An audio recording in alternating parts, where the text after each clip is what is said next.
Okay.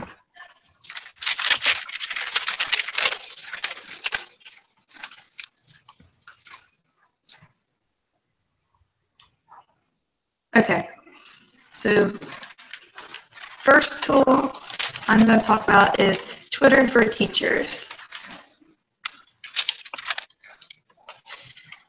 And first, I'll just explain what Twitter is. Basically, it's a microblogging social media tool where anyone can use it.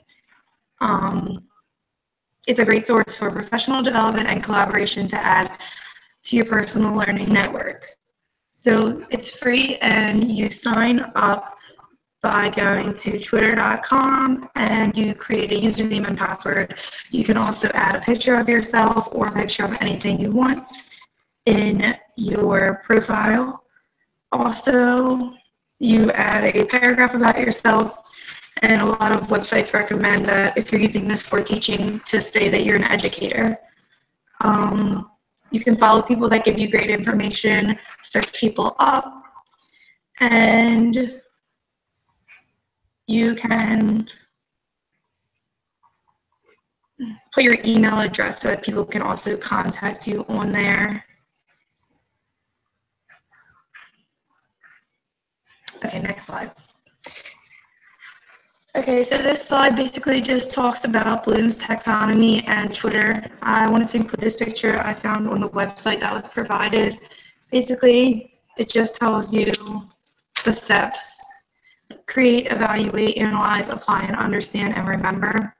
So just for example, in the first one, it says invent a Twitter application, create a fake but accurate profile for a historical or literary figure. This is a different idea to think about. If you don't want to use it for your class or for you being a teacher, you can also use it for a lesson plan and create like a famous person or historical person's Twitter. Okay.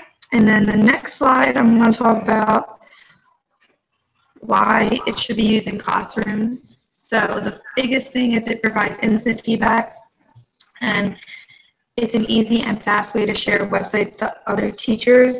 So if you find something useful, it can be useful to 100 other people by just putting it on your Twitter profile, making it public, and anybody can see it and what you use it for.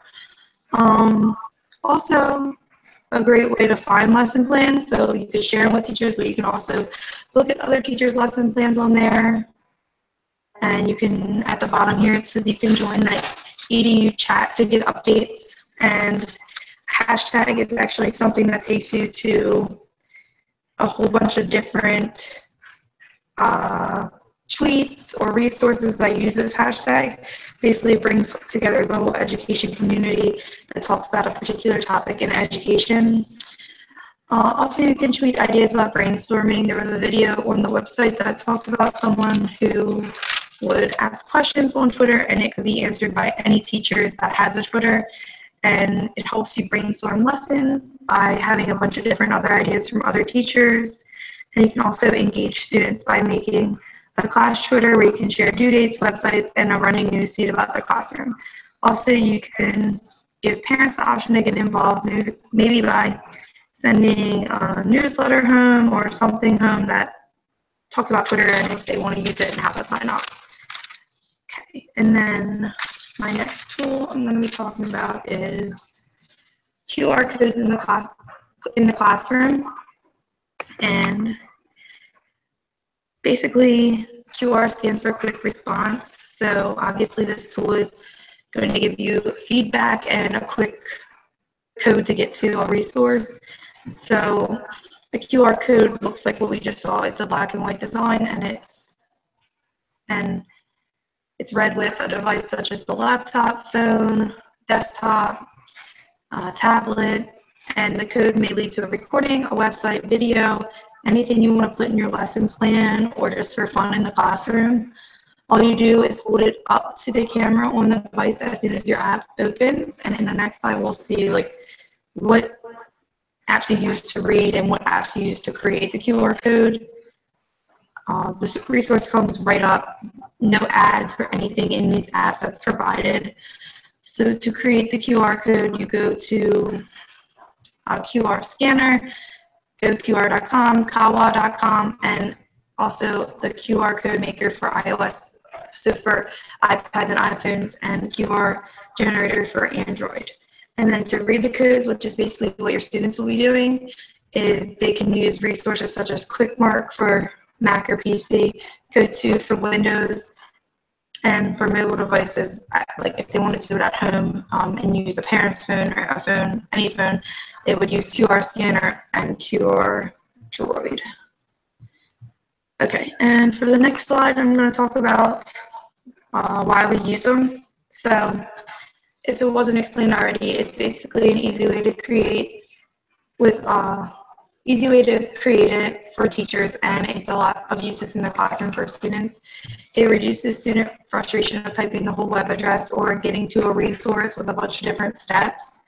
They're fun in the classroom. You can create different kinds of games. You can use technology resources, and also you can do it in partners and do scavenger hunts with it. There's a lot of lesson plans that pertain to that online, and then you can also it also provides students with instant feedback, like we said before, and they can check their work immediately. They can work at their own pace in the classroom. This way, you can do small groups with different QR codes, and when they finish, they can move on to the next one. They can take their time at that. And then also, lastly, it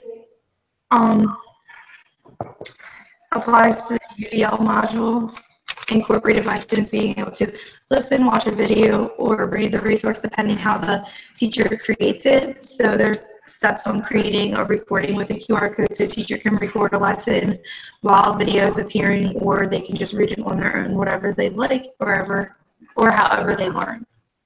And that concludes my presentation on my tools. So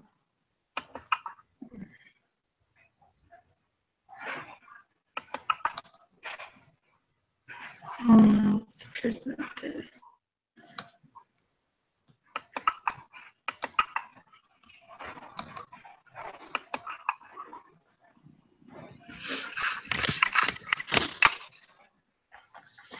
Wait, hold on. I'm gonna.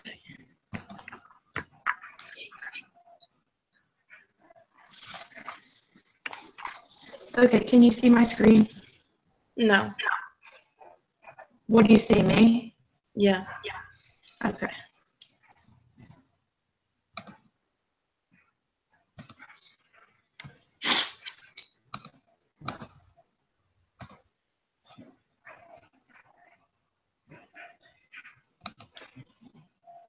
What about now? I see your screen. Okay.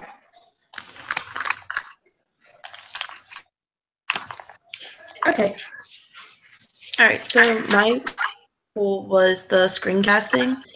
For screencasting, it is basically the capturing of all of the action that is on the computer screen while you are narrating.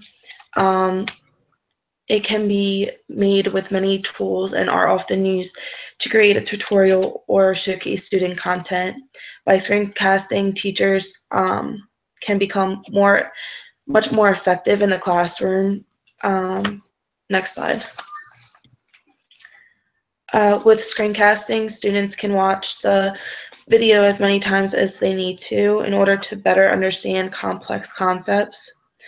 Students spend more collective time on independent practice, where they learn more and are where their practicing skills necessary for standardized tests are. When doing additional problems at home, students can refer back to the video for added help. Absent students can stay on track with little teacher intervention. When you screencast your lessons, you can use them over and over again, so you don't have to always plan each year. You can just reuse the lessons that you've taught before. Next slide. With screencasting, you can use it for mini lessons, how-to sessions, orientation to class website, examples for parents, student of the week, introduction of units of study, remedial instruction, and review sessions. My next tool was 3D printing. 3D printing is the process of making three-dimensional solid objects from a digital file. 3D printing allows for more authentic exploration of objects that may not be readily available to education institutions, including animal anatomies and toxic materials. The exploration of 3D printing can open up new possibilities for learning activities. Schools use 3D printers to foster creativity, build enthusiasm, and teach real-world skills.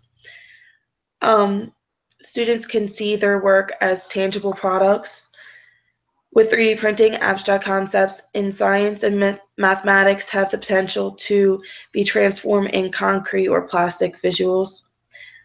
Students will be transformed from passive consumers of goods to actively engaged inventors who are in control of their own learning. With 3D printing, the possibilities for education are endless. And that's my portion.